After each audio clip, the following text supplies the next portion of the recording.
সালাম। Principal sir, আজকে আপনি হঠাৎ করে আমাকে ক্লাস নিতেইছেন নাকি? ক্লাস নেওয়ার আগে আপনি আমাকে একটা শায়রি শুনেন। যেই স্যার নিতে আইবা আমাকে ক্লাস, কালকেই পদ্মা নদীতে পাওয়া যাইব তার লাশ। ঠিক। আরে না, আমি তো তোমার ক্লাস নিতেই নাই, আমি আইছি তোমার খোঁজ খবর নিতে। এই স্কুলে তোমার কোনো সমস্যা হইতেছে না তো? স্যার সমস্যা তো একটা আছে, আমার ক্যান্টিনে বেনশন পাওয়া যায় না, ওটার একটা ব্যবস্থা করে দেন। বাবা, সামনের মাসে তোমাকে এসএসসি পরীক্ষা, তো তোমাকে তো কখনো পড়তে দেখি না। স্যার, আপনি কি কখনো টয়লেট করেন? হ, করি তো বাবা। কই, আমরা তো দেখি না। বাবা, পড়ালেখাটা অনেক জরুরি, সব সময় মাথায় রাখবা। পড়ালেখা করে যে গাড়ি ঘোড়ায় চড়ে সে। স্যার, তাইলে আপনি প্রতিদিন স্কুলে আইটা হেন কে?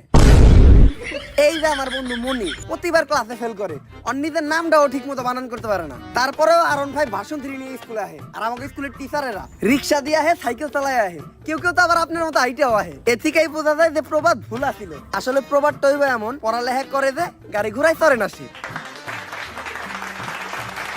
বাবারা, তোমরা চিল্লাচিল্লি করো না, পাশের রুমে ক্লাস চলতেছে। এই স্কুল তোমাকে নিজের স্কুল মনে করো।